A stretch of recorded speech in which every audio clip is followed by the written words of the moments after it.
My dad works in B2B marketing. He came by my school for career day and said he was a big ROAS man. Then he told everyone how much he loved calculating his return on ad spend. My friends still laugh at me to this day. Not everyone gets B2B, but with LinkedIn, you'll be able to reach people who do. Get a $100 credit on your next ad campaign. Go to linkedin.com/results to claim your credit. That's linkedin.com/results. Terms and conditions apply. LinkedIn, the place to be, to be. Hi, I'm Chris. And I'm Jeremy. And I'm Fergal. And we're from Movie Smash. Comic book movies are having a golden age right now with the MCU. Movies based on comics aren't necessarily a new thing, but they're a big thing. Join us every other Tuesday on Movie Smash. We explore these movies and find some hidden gems. Every other week, we revisit some of the best. And some of the worst movies based on comics or graphic novels. Was Green Lantern as bad as you remember? Heck no! Is Time Cop the most accurate time travel movie ever created? Absolutely. Was Mystery Men way ahead of its time? Should they be revisited? Should they be forgotten? Join us on Movie Smash and find out. Listen wherever you find your fine podcasts.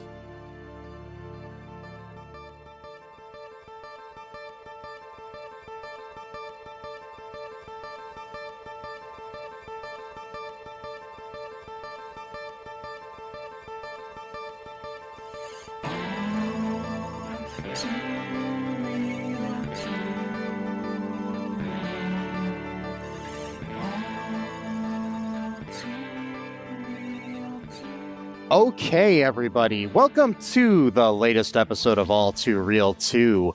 My name is Michael E. Cullen II, and with me, as always, is... Sesame, why did they make this racist movie? Oh my fucking god. This movie is so racist on like so many different levels that it's almost impossible to describe.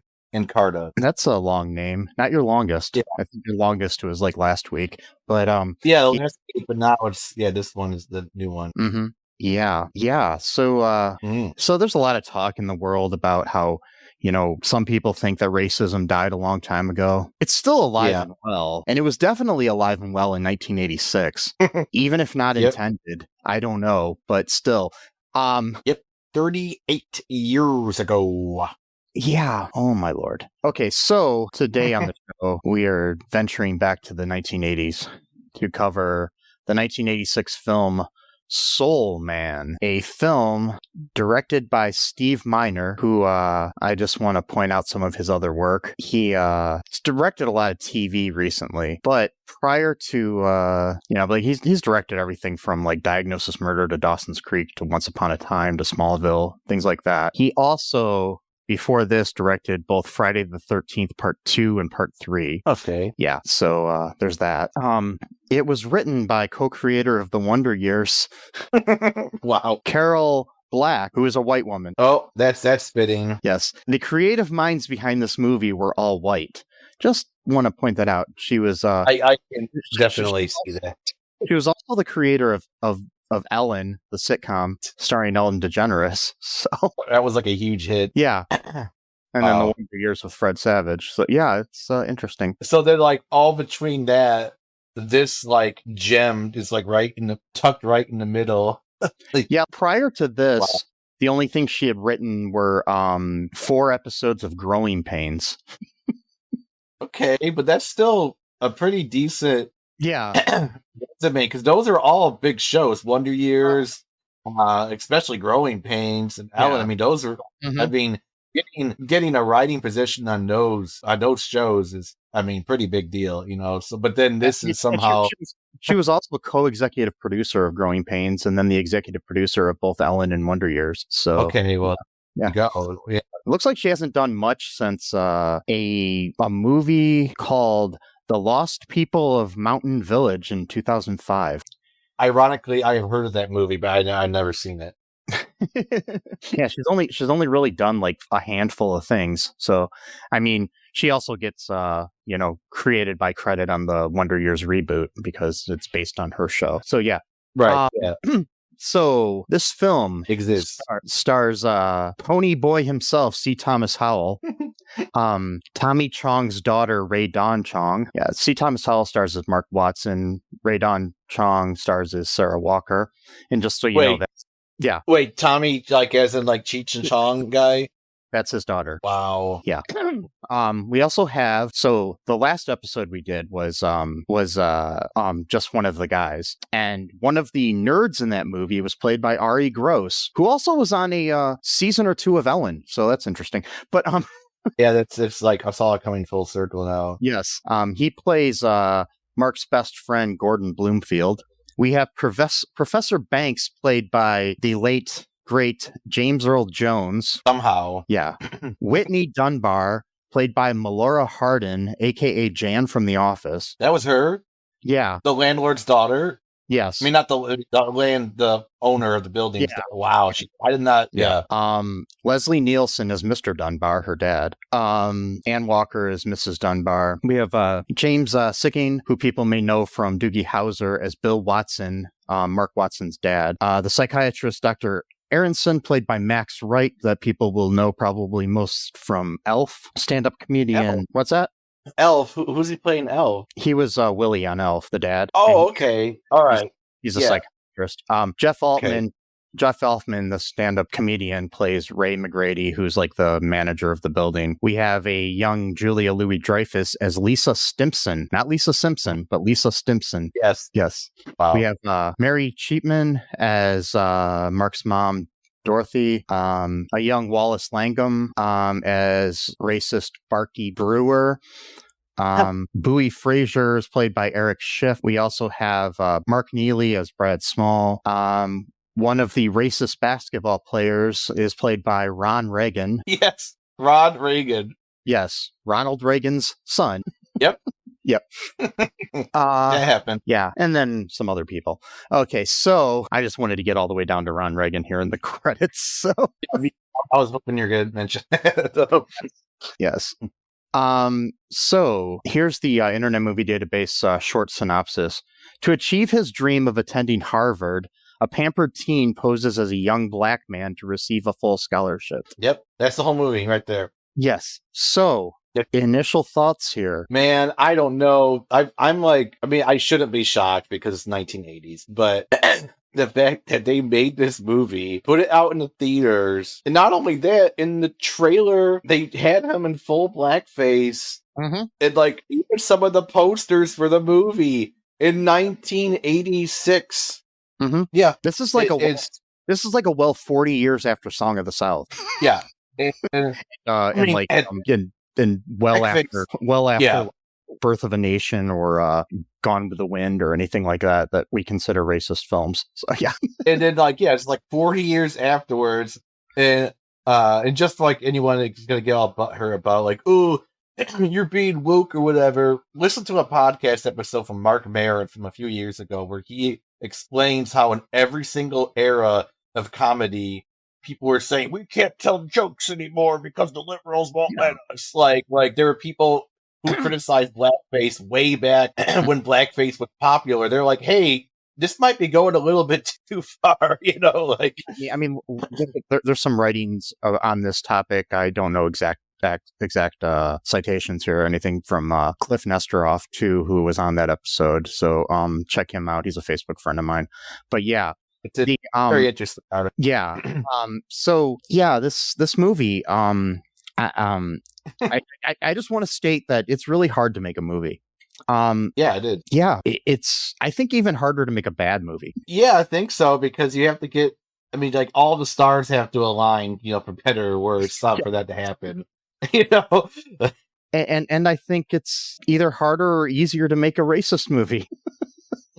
It exactly, but make it so racist but that they don't even know that they're being racist. That's the whole thing. You can't recreate The Room. That movie just exists on its own. You know what I mean? And this it's you can't this movie. I think they had good intentions, but man. I know. The fact that nobody at New World Pictures who released this, nobody at the studio, somebody greenlit this movie. They read the script or the idea or whatever it was and said, hey, let's do that. See, folks, this is why representation actually does matter. Again, you could criticize me for being too woke, but this is what happens when you don't have representation. You get this movie. So, I mean, I could see the concept of this movie even being done in a well-mannered way, like, but to do it as a comedy that's not funny, on top of it is even worse. This movie is not that funny at all. No. So, yeah. So what goes down in this script? Okay, so Mark, he's the son of very rich parents. he's having like a huge party, probably because he graduated high school. I was thinking he graduated college and then was going on to law school afterwards, but apparently he's just They don't really make that clear per se. I don't know. They don't, but apparently that's I mean, maybe he graduated some kind of undergrad thing and he was living with his parents and taking undergrad classes in Los Angeles or something. I don't know. I'm confused by it. So yeah, too, because usually when you go to law school, because usually you have to do all your undergrad before you go to law school, right? So, but the IMBD says he's a teen, so I don't know. And then whatever, it doesn't matter. It's happenstance, doesn't matter. But so he's like having like a huge party, he's getting drunk, and then he wakes up. No, sorry, that's afterwards. So he wakes up, and like in bed with some girl, I guess, that he just met, and they had obviously had sex the night before. And the first attempt to try to be funny is they show him lifting up the blanket to look at her boobies. So yeah, that's like somehow comedy. I don't know. And then it was the 80s. It was the 80s what they did, and so his best friend pops in. He's kind of like the goofball of the movie. He actually is pretty funny though, and I think Ari Gross is a really underrated actor overall, in my opinion. But still, I think he was like the one saving grace of this film. So props to him for like literally propping up this movie. In a movie with James Earl Jones and Leslie Nielsen, the good thing of the movie is that's the other thing too. These like top players are in this movie. I don't know, whatever. James Sickman, who plays the dad, is even a great actor. It's like you've got like all these. It's one of those things where like you get like what was we've done another few movies like this where it was like chock full of like these really well known actors and it's like Ford Kid or something like that, or like anyway. So his friends, like the comedian, he's like, don't you think like an introduction doesn't matter? It makes it think like he's supposed to introduce this girl to his friend, but then he introduces himself to the girl, like, haha, I get it. We don't even know each other's names. We just had sex last night. Yeah, it's so cool. Yeah, now you both got STDs. Oh, anyway, because it's like the 80s and AIDS is not taken seriously. Now you both got AIDS. Anyway, so it's definitely not taken seriously due to Ron Reagan's dad. Exactly. That's why Ronald Reagan, he purposely put his son in the movie in order to like distract. He's like, okay, it's part of the conspiracy, son. I want you to play one of the guys in the movie. It's funny too because like Ron Reagan is very, very progressive. So atheist too. Every year he puts out this commercial around this time of the year, actually. Where it's like the Freedom from Religion coalition or whatever. Anyway, so they have like this big frat party again, I think, and everything's going well. And then his dad's like on one of these weird. Well, first, before that, we need to mention probably the most important character in this movie. Oh, okay. It is one of their friends. Happens to work for like some kind of pharmaceutical company. This guy who's like a total like surfer burnout, and which is it's interesting too. He's kind of silly, and the first time we see him, he's walking into the building carrying a goose, like a statue of a goose. So he's kind of like a silly goose. But anyway, right, yeah, I literally that was done on purpose. But he's currently working on a pill, a tanning pill, so that. Tanning pills that you can use to make your skin tanner. So that's very, very important to things. Yeah, it's very, very much so. Because there actually was something that would make your skin orange called beta carotene, which I took for a little while when I was a kid, and then I literally became like tanned and orangish because of taking. Yeah. There's carotenoids. Are certain carotenoids like in some vegetables and stuff like carrots and tomatoes and stuff like that. If you put them into like pills and stuff, that there were pills out there that would help you, so you didn't have to like tan in the sun. You could just tan naturally, not naturally, but through the pills. Yeah. Right, but because that's totally healthy, I'm sure. Hey, change the color of your skin through a pill. That's totally normal and healthy. Like, I remember when like tanning lotions became a thing back like in the 80s, and like they were like the big thing. yeah. I was in grade school, and there was this girl in my class who I won't mention. Actually, I can mention her. She's okay. I mean, whatever. Her name is Adrienne. My grandma ran over her with her car, but that's another story. Wow. Accidentally. But Wow. but she used to wear the stuff, and I remember one time it didn't fully like soak into her skin, and she had like orange around her collar of her shirt one time. Oh wow. That was the first experience I had. Like, what's going on there? I think Adrian's melting. No. No. Wow. But yeah. So Mr. Tanning Pills is there, so we've got that to set up the future of the movie. Yep. And then his dad's one of these stupid like things where you put yourself like in the back and you're like swinging around, or I'm not sure what they call those. Some kind of 80s exercise type thing, stretching thing or something. Yeah. And he's basically setting up like how, he's provided for him his whole life and how he's given him, everything he's wanted, having a great time and stuff. And he's like, yeah. He's like, okay, where's this going, Dad? Because he keeps this going on for like 5 minutes, it seems like. He's like, okay, and like the greatest gift I'm gonna give you is your manhood. And he's like, okay. And he's like, I'm gonna let you pay your way through college, because his therapist told him that he needs to like start doing things for himself now, or some bullshit. I don't know. And then it's like funny. It's really weird too, because this is like right before school's about to start. I think it's like, right. It's like, why would you drop that on him now? Like, that's like the most shittiest thing to do. Yeah. I mean, I understand his concept and wanting his kid to earn his own way and stuff like that, but that's something you discuss like maybe when he's a junior in high school or something. I don't know. Give him time. You just drop it on him. Yeah. It's not like, I mean, if like we're going by the premise that he's a teenager who just graduated from high school, there's no way like an 18 or 19-year-old kid has got like enough money to just go to Harvard, like in his savings account or something, It's like, what the fuck? Especially because they're from California, so he's got to also pay for his travel all the way from LA to Austin, which is literally across the entire country. Yeah. Like, literally from like, I mean, it's like almost from coast to coast, like, and so him and his buddy, they're looking through all these different type of scholarships. One interestingly said something about being Ukrainians. Yeah.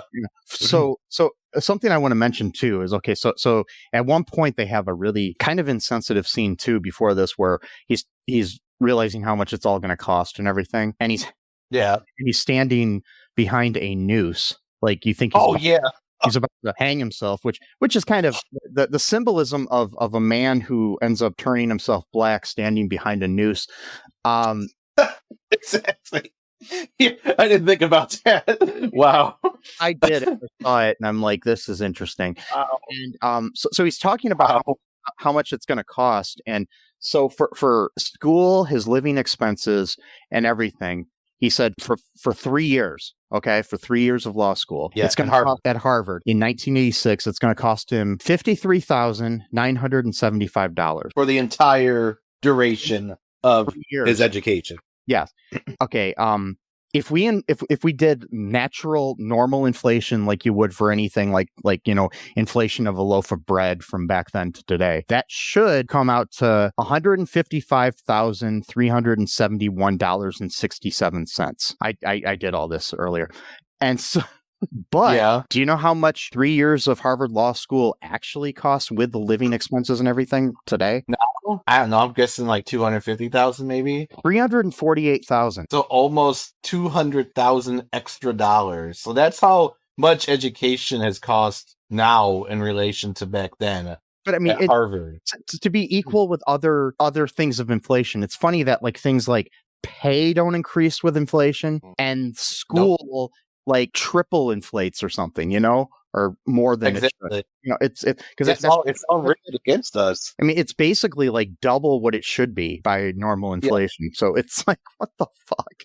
It's all rigged against us. Actually, It's terrible, but more than double because it should be like 155, but it's 348. So saying it's like it's crazy. It's almost $200,000 extra dollars. Yeah. It would have been 1986 if we went by inflation. Yeah. This is crazy. But yeah, so his dad, who's like rich and is like pampered of his entire life, and he's like, haha, by the way, enjoy earning $150,000 according, to our aid, whatever. Like, okay, screw you, Dad.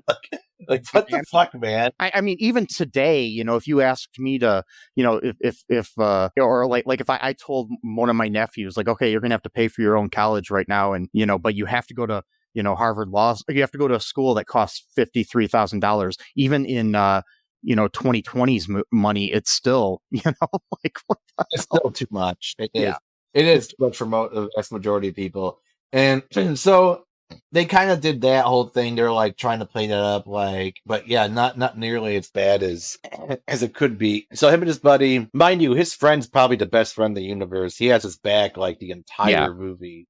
Like even when he's doing stupid shit like this, and he was actually the one who kind of tried to dissuade him from doing this scheme. Like, hey, that's kind of fucked up, bro. That you're just going to take away some black person scholarship. Like, yeah, because that's what it is. He's reading in the thing, and he tells him about the scholarship. But then then Mark looks at it and realizes, wait, it's for black men only, or not black men, but black people only. Yeah, so yeah, it's like, okay. So yeah, that's because there was one about Ukrainian, there was one about something else, which is weird because Ukraine's in the news so much. Yeah, lately, that's interesting. A lot of weird things going on today were mentioned in this movie. Actually, I can't remember all of them, but there was like a few references to something. Oh yeah, like you said, the Cosby era. Yeah, at one point he's like, people love black people. It's the Cosby era. Yeah, that's what they get to later on. It's like, okay, so he ends up trying to think of other ways, but then he ends up just going to apply for this scholarship that you have to be black to earn, and it's a scholarship for the person with like the best applicant in Los Angeles that's applying to Harvard Law School that's a black person, and so he figures out that, well, there's like 4 people in Los Angeles that want to that got accepted to Harvard, and like he's the only one that's black, quote unquote. So yeah, so that's like a racist thing right there. Like, yeah, a white guy had to pretend to be black in order to.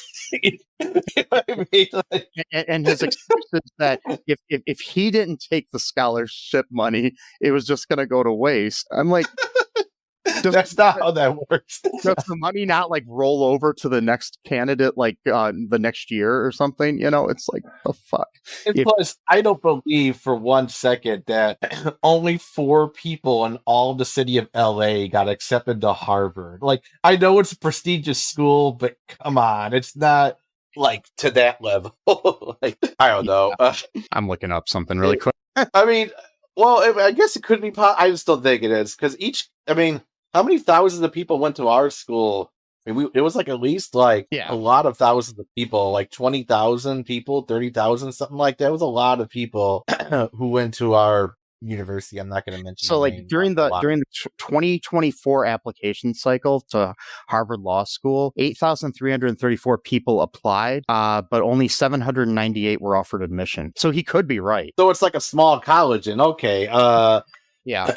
All right. Well, I guess. All right. So it's like basically like and it's like you got to look at it too this way because it's not like all of Harvard either. It's specifically Harvard Law School. So yeah. Okay. Well. Okay. I guess. I guess he's right then. But it still is kind of racist to assume that like he had to pretend to be black in order for there to be a black applicant. Like, yeah. Oh boy.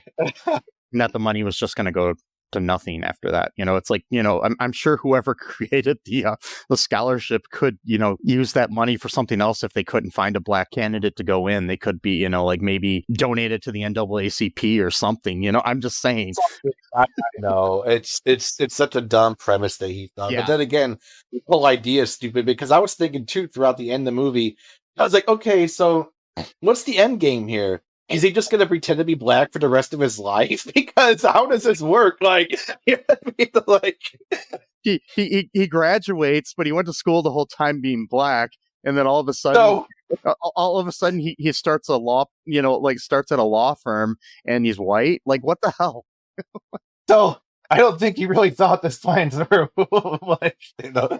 We've got Soul Man 2 where he can't get into a law firm unless he's black and he has to keep pretending to be black. So he has to keep pretending black, and then he ends up having like identity crisis because he's been doing it for so long that he actually thinks he's black at this point. Well, he's like the Rachel Dolezal of the 80s, I guess. It's like actually, no, a little bit, yeah, because it's kind of the same premise, except she wasn't using, I don't think, tanning pills or whatever. But no. And with her though, she was genuinely mentally ill though, where she actually identified as being black, and her parents were like, no, yeah. I mean, I've listened to podcasts about her. She was not mentally ill. She knew what she was doing. Oh, okay. Yeah. She okay. But she felt like she identified as black. Like, she did do that, but she knew for sure. I mean, I don't think you can blame it on a mental illness or anything. So it wasn't like she seriously thought she was black. She just identified as black, if that makes sense. I see. Because her mom did say something about how she changed and was said something about black brothers or something like that. Yeah. Yeah, she had black brothers and sisters. Because adopted siblings and stuff like that from Africa or somewhere. But yeah, still. Okay. So she thought. It's still weird that she thought this would work. It didn't work though for a long time. That's the thing. Yeah. And, for years. Mm-hmm. I mean, she was the president of a local NAACP chapter. So it's almost worse than what he's doing a little bit. I think so. I mean, not to mention the fact that it happened in reality too. So it wasn't just some bad Hollywood people coming up with an idea. No, she saw this movie. This movie's default. So this movie's what created Rachel Dolezal. Thanks a lot, guys. We'll do a sequel to this movie called Soul Woman. But it's just a documentary about her. Oh boy! Wow. Yeah, this movie exists. Just want to see a movie with Rachel Dolezal and C. Thomas Howell. Yeah. Yeah. And so there's lots of other weird shit happens. The landlord's daughter is a liberal racist. It kind of goes full circle. So she's one of these white liberal women who goes out of her way to intentionally date people outside of her race. That's what she's actually shooting for. Not so much of I met a guy I like. She's no, I want a black man. I want a Native American man. You know what I mean? Something she's basically something I was called on Facebook today, which isn't really true. I was called I was called by somebody in a post. I was called a virtual, that everything I post online is virtual signaling. So, yeah, I don't think so. But yeah. I mean, it's only virtual signaling if you don't actually believe what you're posting. So, yeah, exactly.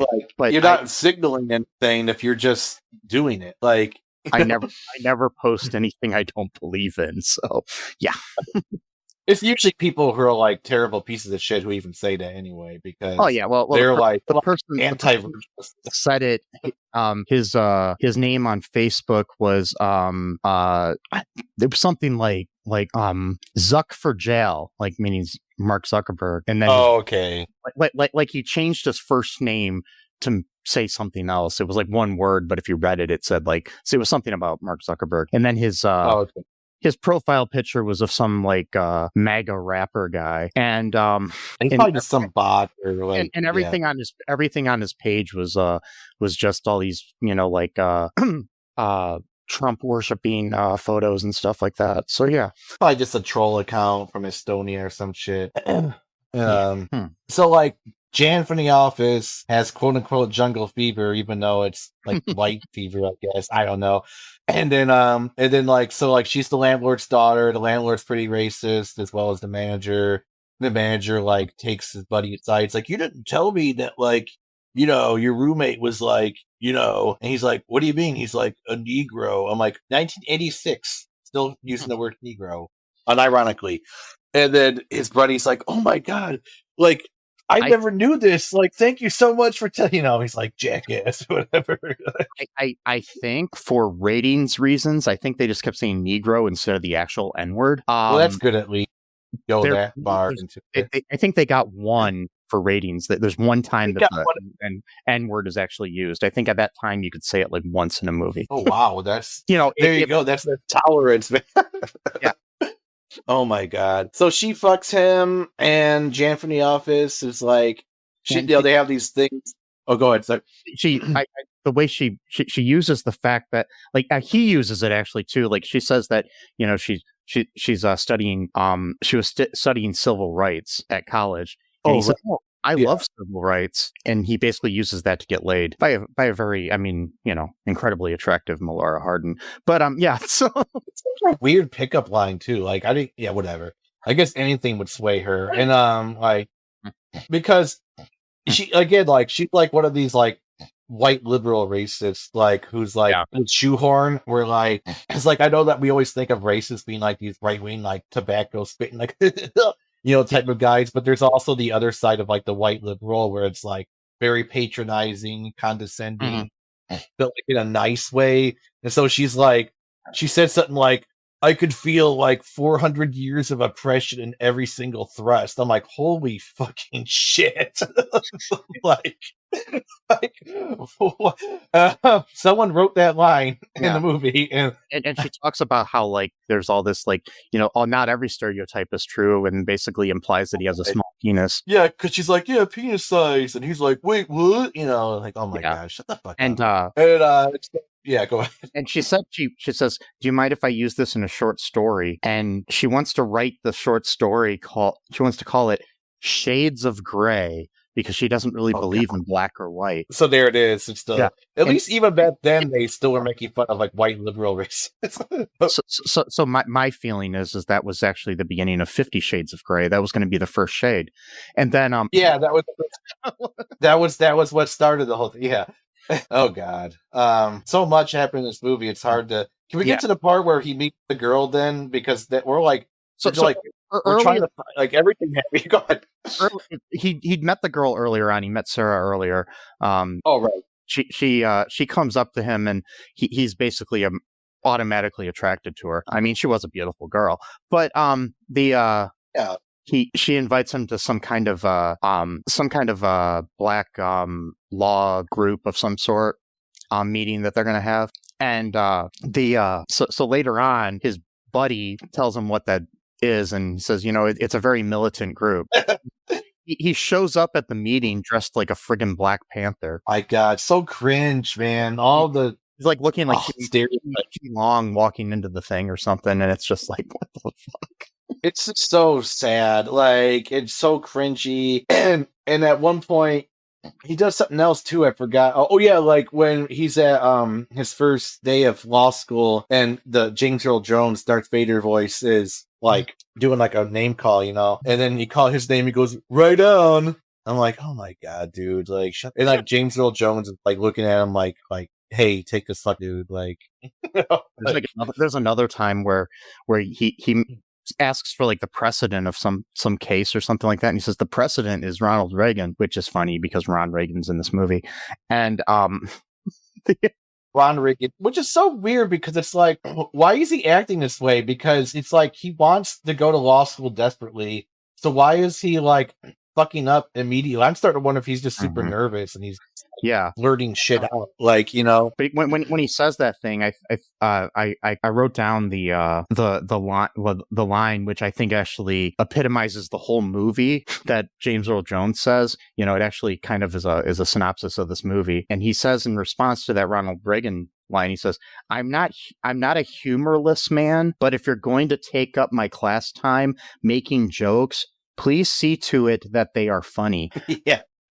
Yeah, that's a good one. And the whole movie. I feel this whole movie. If you're going to take up my time with jokes, please see to it that they're funny. They weren't. No lie, I'm not even joking. Halfway through, I put the speed on 1.25 just to get through the rest of the movie. I was this movie's almost 2 hours long, so I'm I can't stay here for 2 hours.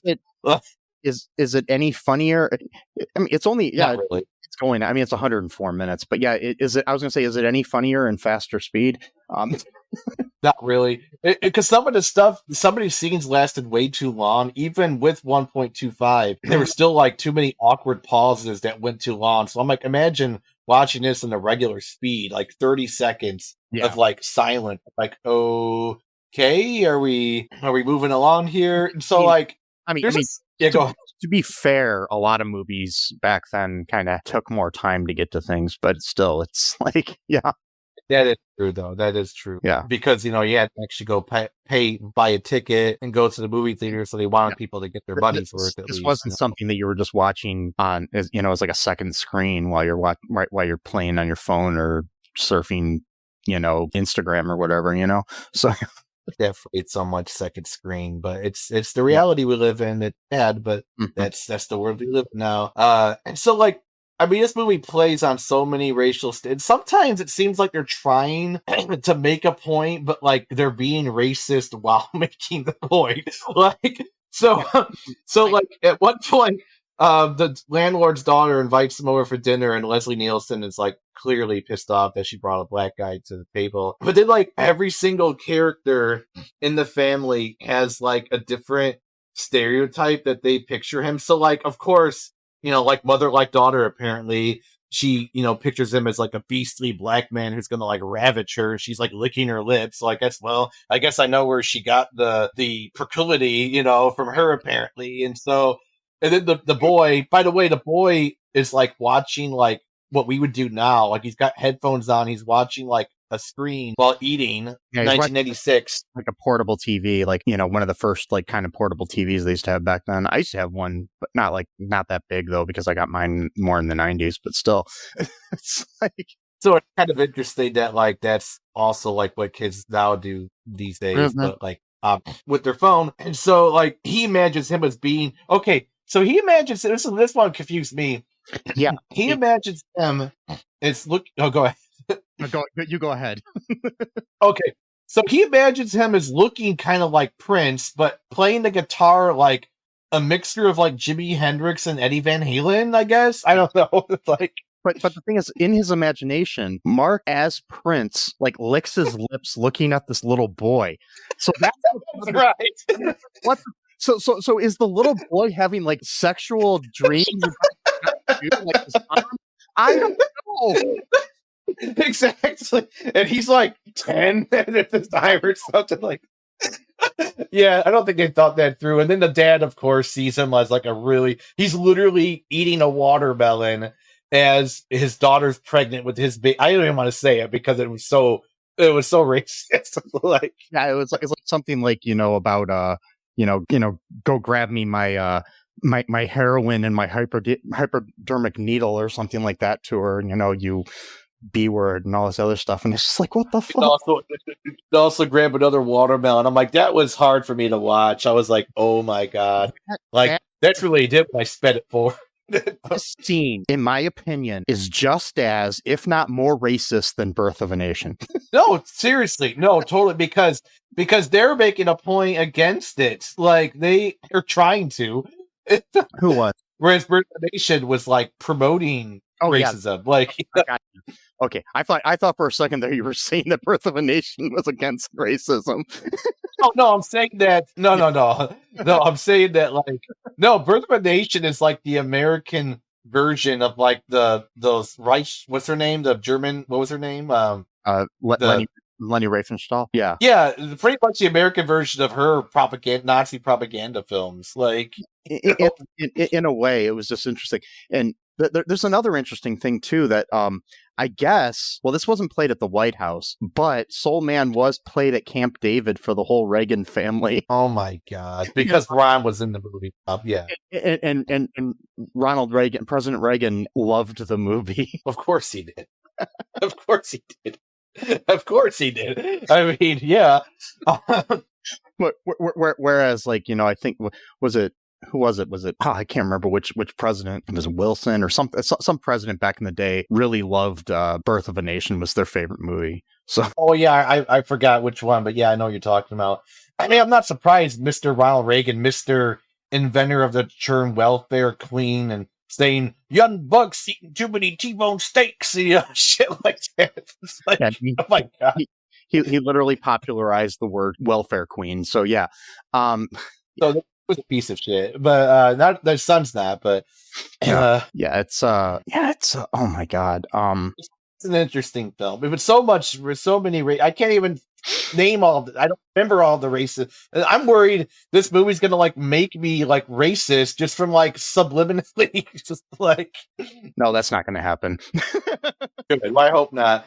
But like, so put this in perspective. So he falls in love with this girl or woman, Sarah, who's beautiful beyond measure. I don't even know how to describe it, but like, she's like one of the natural beauty. Like, I don't know how you could even describe it. Like, she's very pretty, very beautiful, very nice character, very kind character. And you got this moron pretending to be black. So like, okay, so there's like this big. I know I'm on a tangent here, but there's like this big controversy within like the transgender community, for example, where whether or not a trans person, particularly trans woman, should tell a person up front that they're dating that they're trans or not, so that the person doesn't quote feel tricked. And this is actually important because there's actually a law in a lot of states called the gay panic law, where if a man murders a trans woman that he has had sex with because he didn't know prior to the sexual activity that she was trans, that he could like get off on a lighter sentence or just not get convicted at all because, quote, she tricked him.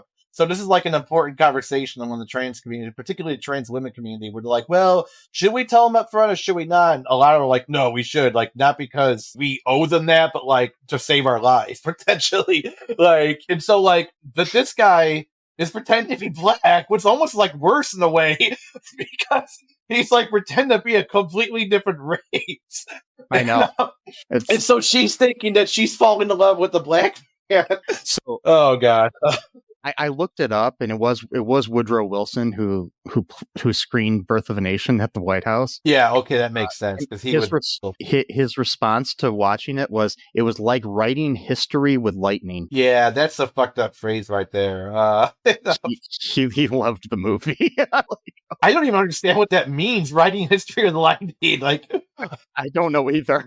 What does that mean? Like writing history super fast, or like I don't know what. It's so exciting or something, maybe. I don't know. Oh, yeah. Maybe. He was a piece of shit, too. I know, like, Glenn Beck, because I know a lot of people now, like, idiots like Anna Kasparian from the Young Turks are, like, thinking that Glenn Beck is awesome and stuff, that he's such an open-minded guy. This guy, he literally said that Woodrow Wilson was, quote, like, the communist president, and that he's the one that brought progressivism into the United States, and that's what's turned our country into the terrible country it is today. This was one of Obama, the first black president, was president. Anyway, and but Woodrow Wilson, like the first president that actually like really went hard against the communists. So I don't know who he's thinking of. like everyone else before him was like, yeah, whatever, who cares? And he was like, no, the communists are evil. We need to really crack down on them. And Glenn Beck's like, no, he's the first communist president because he went against the communists. Wait, what? Anyway, sorry, I know. Well, I think if Soul Man was nominated for Best Actor, C. Thomas Howell would have been the first black actor to win an Oscar. I'm joking. It's so terrifying. No. Also, that reminded me. So this guy, he kind of looked and acted a little bit like Jim Carrey. I don't know if you noticed that. Who did? C. Thomas Howell? The main actor, the guy who's pretending to be black, didn't he kind of a little bit look and act like Jim Carrey? Like, not a lot, but like maybe like 15%. A little bit. I just saw him as C. Thomas Howell because I know C. Thomas Howell from The Outsiders and other movies. But yeah, I guess I could see the similarities to Carrey. So one of my other, like stray observations about this film is that I think it's interesting that anybody believed he was black. Right, exactly. No, he literally looked like he was taking tanning pills. Like, I mean, if anything, he looked like he was maybe Pakistani or something, but not black. It was just, and it's like I was telling my mom this earlier. I was like, one of the very few redeeming qualities of this movie is that he just acted like himself. Like he wasn't like trying to quote do a black voice or whatever, because that would have made it even worse. And so maybe they're okay to play as himself. Like I know. At least he wasn't doing it all the time. He did do it in a scene or two. Yeah, like so. I mean, where were we in the breakdown of this? Yeah. We're talking about Sarah, how he was like falling in love with her and she was falling in love with him. So basically, he ends up fucking things up the first time they're supposed to get together, because he has sex with Melora Hardin's character and everything. But then they end up eventually he convinces her to study with him, especially after he realizes she has a kid. So yeah, on top of that, she's a single mother. Which we can go into other things about that. Of course. No.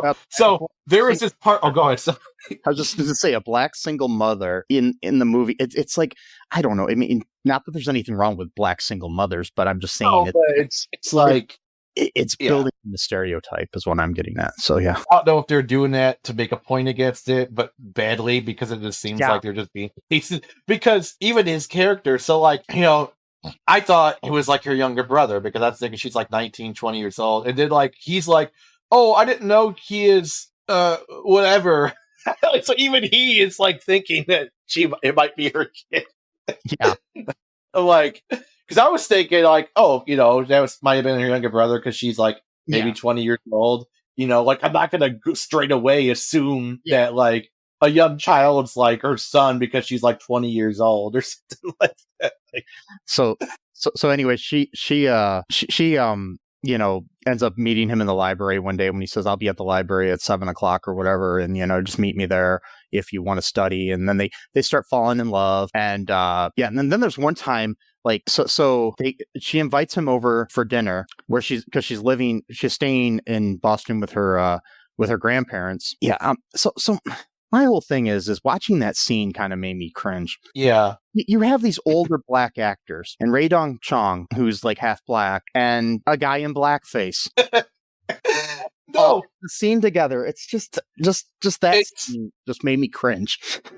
It's very cringeworthy, and also too, because you got to remember this movie was made in 1986, and those black actors are old in 1986, which means they were young in 1946 or 1936, where racism was really bad. Yeah, they were alive pre-civil rights, so they were like adults pre-civil rights, probably. And you have this fucking guy pretending to be black. even really 20 years prior to this, it's like what? And then you got this fucker pretending to be black in their house. It's like, bitch, you get out of that house. You don't belong there. Like, sully their house with your white bullshit, pretending to be black.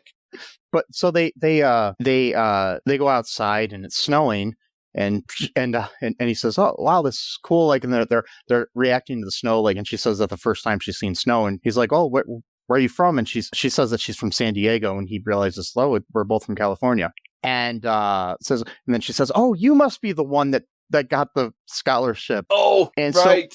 So we find out that the scholarship area would have been opened up wider if nobody in Los Angeles took the scholarship to like the whole state of California. So she was probably going to get it, and then she said she was next in line for it, and was all set to get it until all of a sudden Mark gets the scholarship. So that kind of confused me a little bit, because it's like an affirmative action type scholarship, right? Yeah. Is that kind of what they're getting at?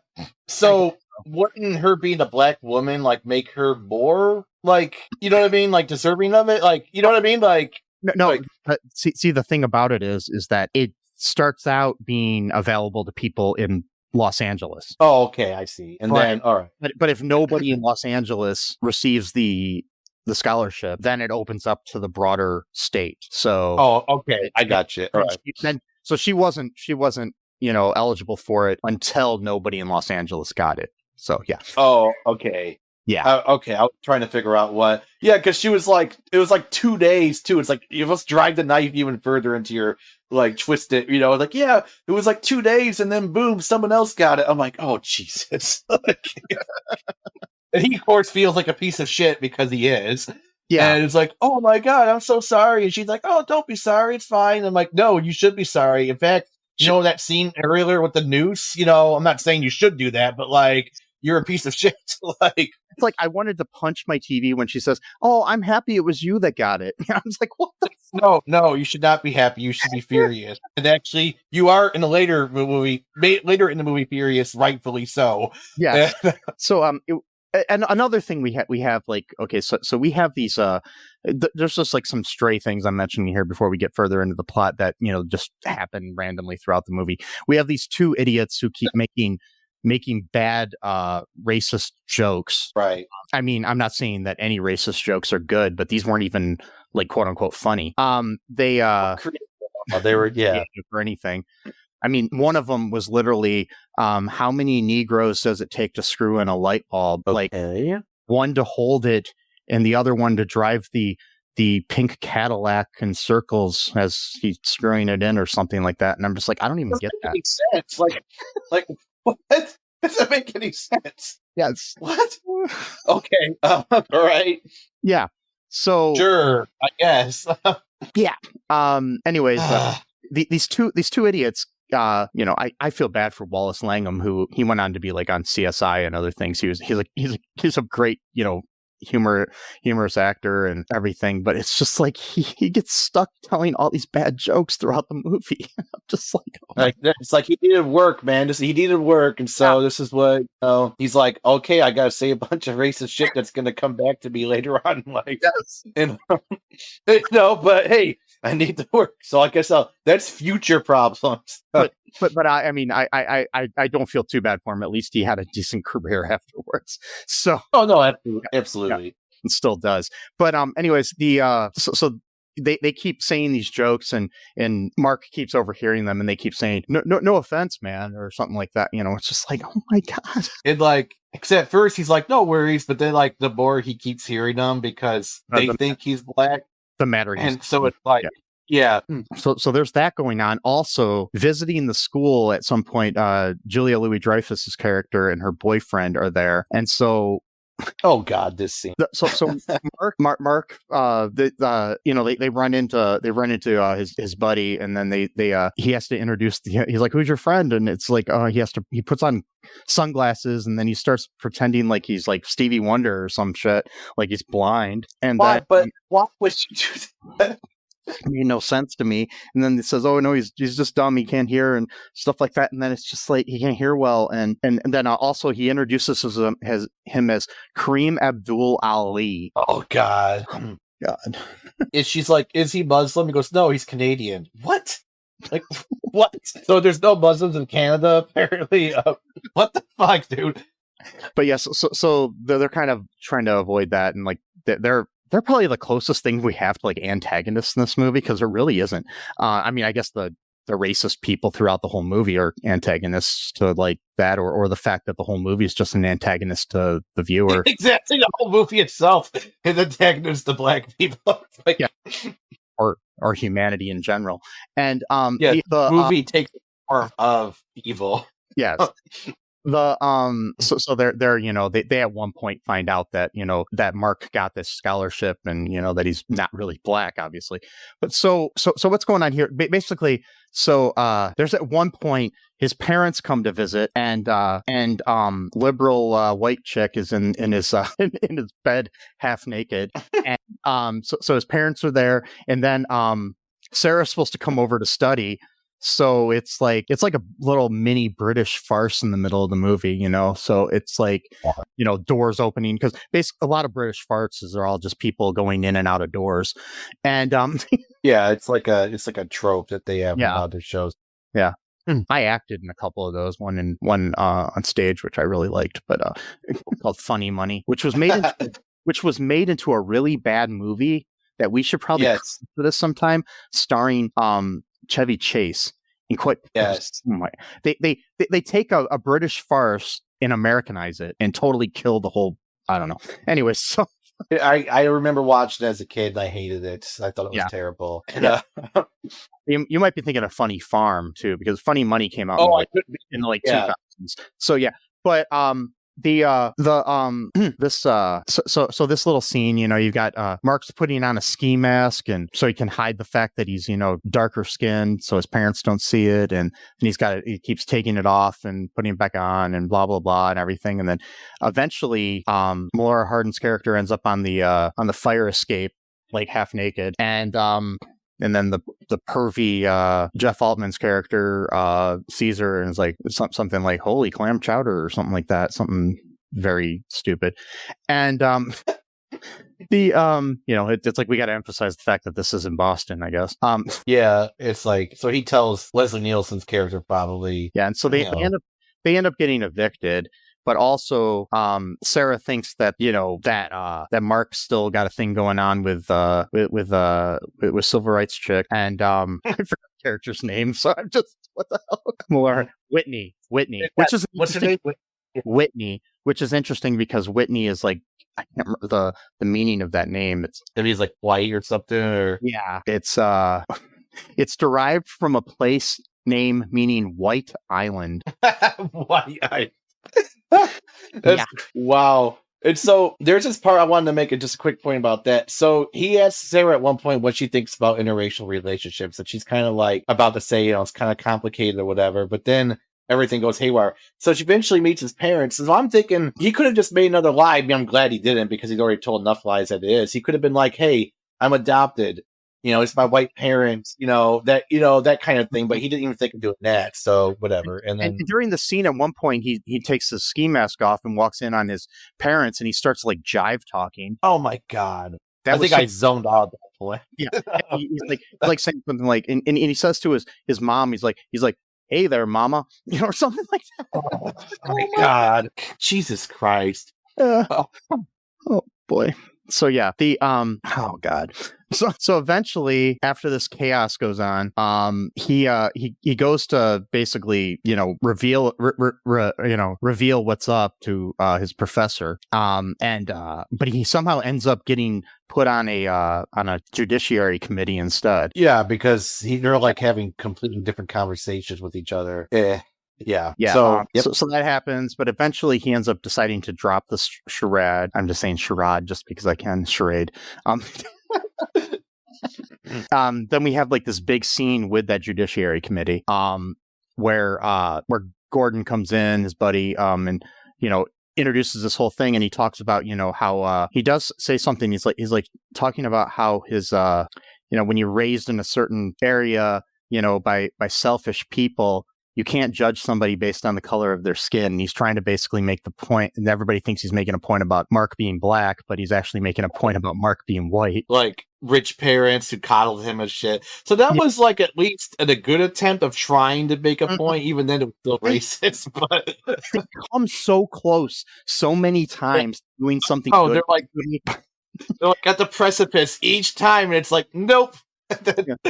So then Mark walks into this room, and I guess he stopped taking these tanning pills because he was like overdosing on tanning pills too. So we've got overdosing on taking too many drugs. So I'm sorry.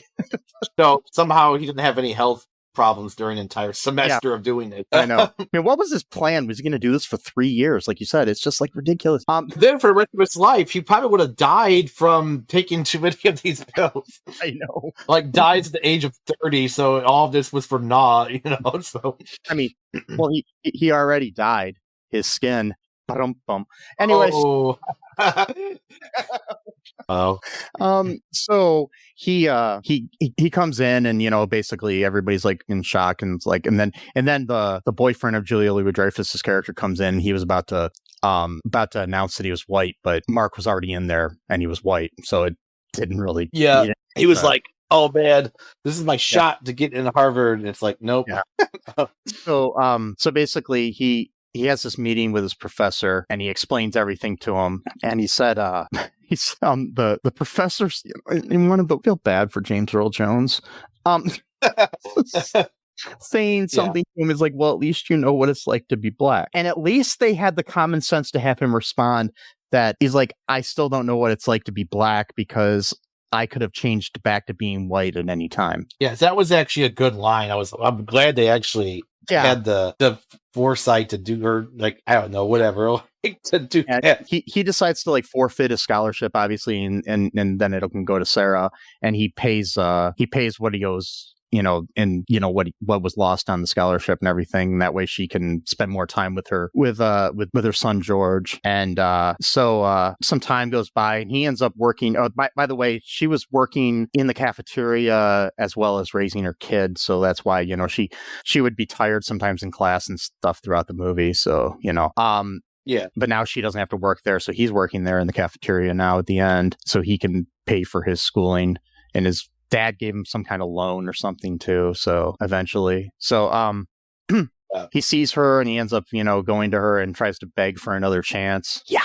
Okay. So, but she says no at first. But then what happens? Then, Tweedledee and Tweedledum make some racist joke in the place, and something about a test tube baby or something. I don't even know what it was, and I didn't even understand the joke. And and so Mark ends up punching both of them because he told the joke in front of Sarah and her kid. Yeah. And so then he walks out of the building, and she comes out after him, and then she forgives him and says, I think maybe interracial relationships can work because he defended her honor. She's like, oh, all of my beliefs have changed. Yes. I don't care. You know how that happens, right? You punch someone in the face. I'm sure that you just lied to me about being black for the last 4 months. Like, what the fuck? Again, how much of a mindfuck would that be? Like, it's just, oh man. It's not even like I would be offended. It's like more of just like, what? Like, wait, you're like a completely different person now? Like, but with her, it is a little bit different because, she's black, and it's a different type of context, but And so a couple of like little trivia things. Do you want to hear some things? Oh, sure. Okay, so the movie is produced by Steve Tisch, who is also currently the co-owner and executive vice president of the New York Giants.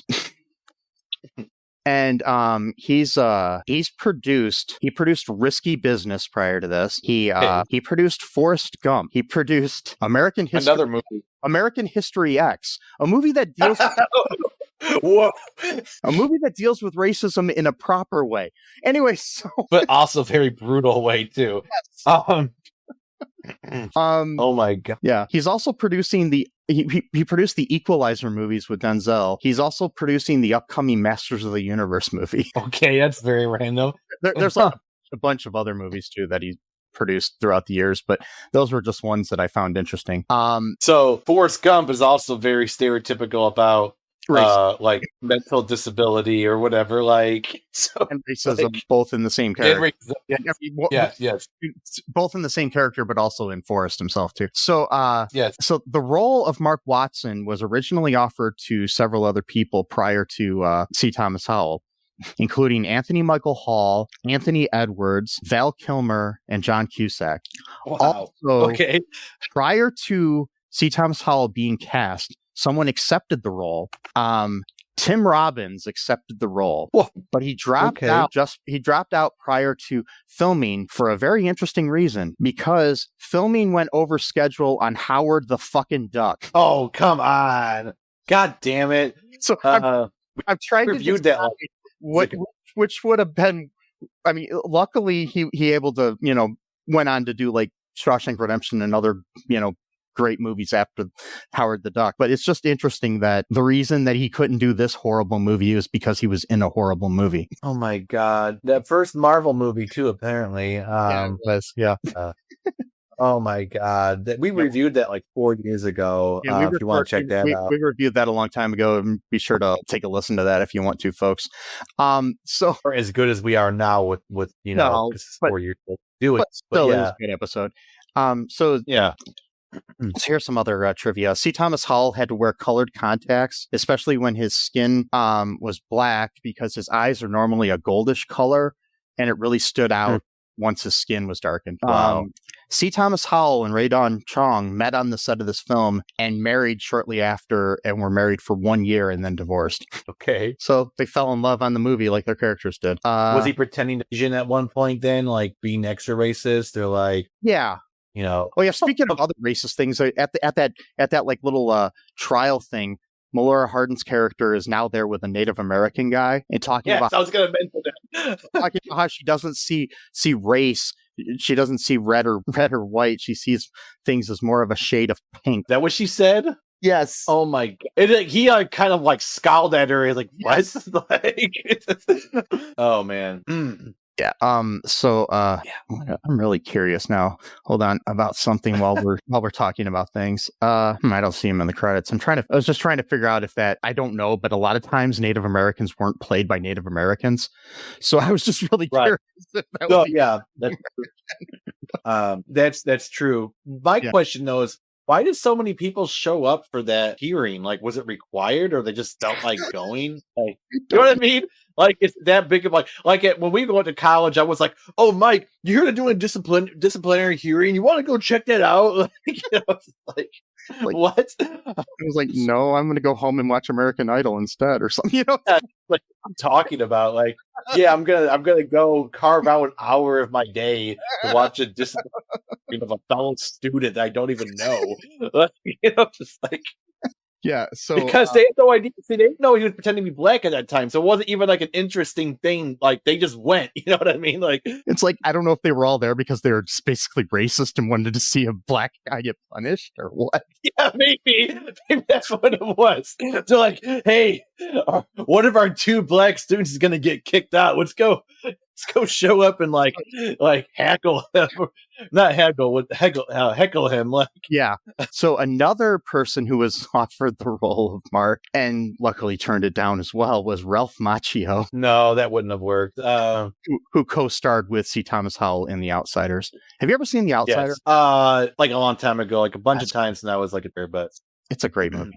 Anyway, so I think I remember it good, but I just haven't seen it in so long. So at the time of its release, the NAACP rallied against the movie. Students of the at UCLA protested outside the theater screening of it. We find the Al Jolson portrayal of the main character offensive and trivializing, wrote the university's Black American Law Students Association, referencing the infamous blackface performer star of The Jazz Singer. And at the time, a young filmmaker named Spike Lee, who had just had his directorial debut with She's Gotta Have It, put it on blast in an uncomfortable appearance on the Dick Cavett show. He said the whole premise is that he's passing as black, and it's so phony. That means all the black people in the movie are idiots, that they could think that this guy is actually black.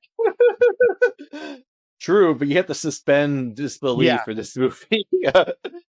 He says they're trying to pass it off as an attack on racism.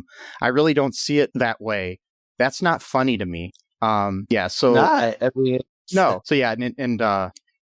like its creators said that it was a well-intentioned comedy that teaches a white man he can't understand racism until he's the one being discriminated against. A comedy with heart and soul, read the tagline for the film. C. Thomas Howell said, "A white man donning blackface is taboo. Conversation over, you can't win. But our intentions were pure. He wanted to make a funny movie that had a message about racism. It used comedy as a device to expose sexual stereotyping. I think Soul Man uses he said it's like Tootsie. It used comedy as a device to expose sexual stereotyping. I think Soul Man uses it to explore racial stereotyping. This is said by Steve Tisch, the producer. He was comparing, of course,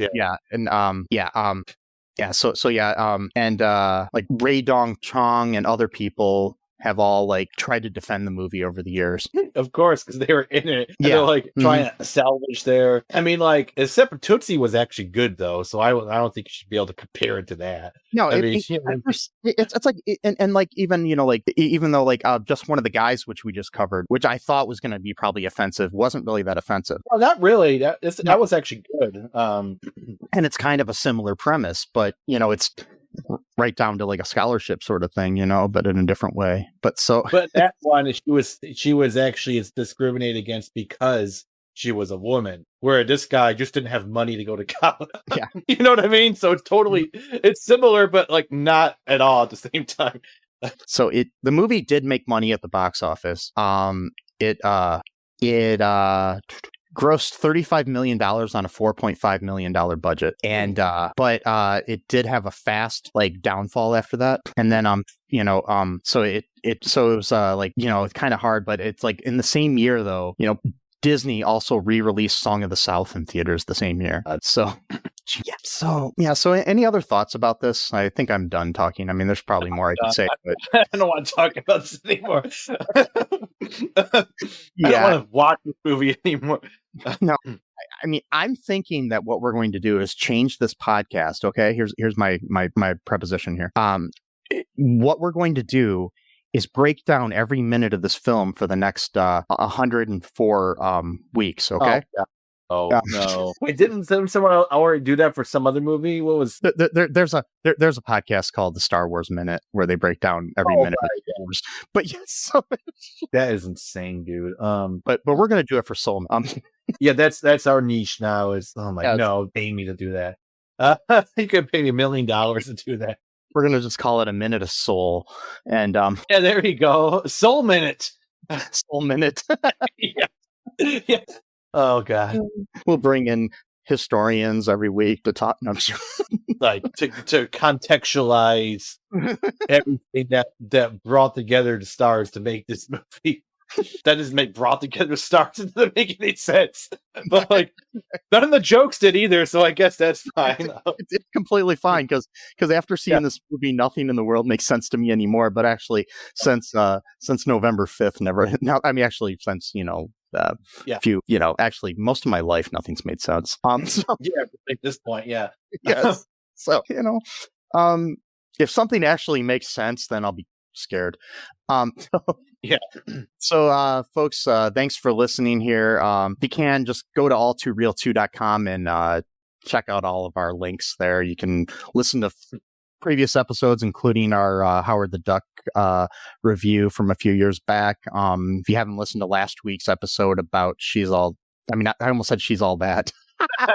That's another movie that's similar premise. But just one of the guys, you can check that out. And there's also Patreon. We have a Patreon. Go check that out and do it up and help us support the show, because we don't have any advertisers. Yeah, I know there's some at the beginning of the show here and there, but we don't really make much money from the advertising unless we get lots and lots of listens. So the best way to help support us is to go to our Patreon. Just being completely upfront about that, folks. Join our Patreon and get some good shit, and spread the word. Go on your social media and be like, hey, check out this cool podcast I listen to, maybe you should listen to it too. And comment, all that good stuff, comment underneath the videos on YouTube. We do have a YouTube if you are listening to this elsewhere. You can't see our beautiful faces on there. It's all just audio, but help out the algorithm and comment. And just remember that I love you. Blackface is bad. Yep. This is definitely not the Cosby decade. And Sesame loves you. Yeah, I do. Trans lives are human lives. Free Palestine. Fight the Christo-fascist patriarchy. And until next time, bye-bye. Thanks for listening to All Too Real 2 podcast, a Cullen Park production. Produced and edited by Michael E. Cullen II. Music by Matthew Hawes. Subscribe and share the show. Visit us at cullenpark.com.